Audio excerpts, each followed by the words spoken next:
Good morning mga manong friends. Andito tayo ngayon sa area ng Sinaya to Damam. Ayan, nakita nyo, puro bakal. Kumuha ako ng bakal sa area na to. At ito nga, nagsuot tayo ng safety helmet. Bawal dito ang walang helmet. At kung napapansin nyo po, yan puro po dito mga pabrika, warehouse, basta ang lalaki. At natuwa naman ako sa driver ng Pakistani.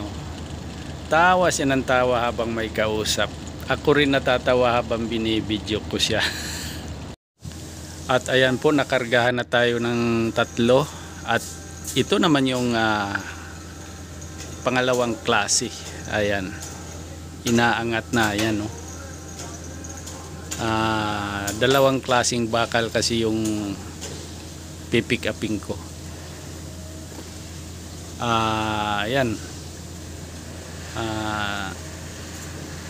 3 bandil yan yung 12mm yata yan. At yung haba niyan kasing haba din ng trailer ko mga manong friends.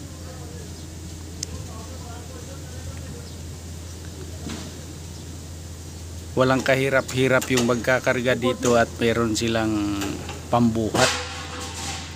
Sa laki ba naman ng warehouse na yan, puro bakal. At yan na po yung pang-6 na bandil. So 6 na bandil lang, equivalent lang ng 11 tons kasi yung isa maliit, kalahating bandil lang.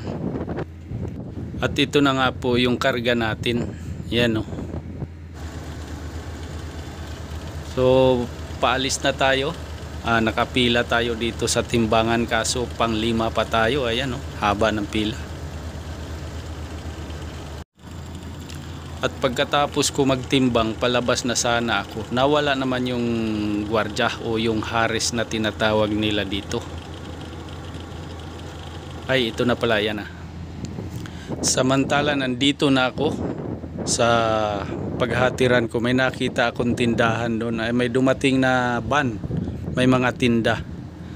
Mamaya bili tayo doon, pero dito yon yung mga pinto na yan Pilipino. Magkakape muna tayo dito. At ito na nga, salamat dito kay paring Johnny. Yan, siya nagpakape sa akin. Salamat. At ito na nga, bibili tayo dito. Yan, ang daming mga gulay, mga paninda, prutas. At ito na nga, nakabili ako ng sagi. At maraming salamat sa nakaabot sa dulo ng aking video. Bye bye!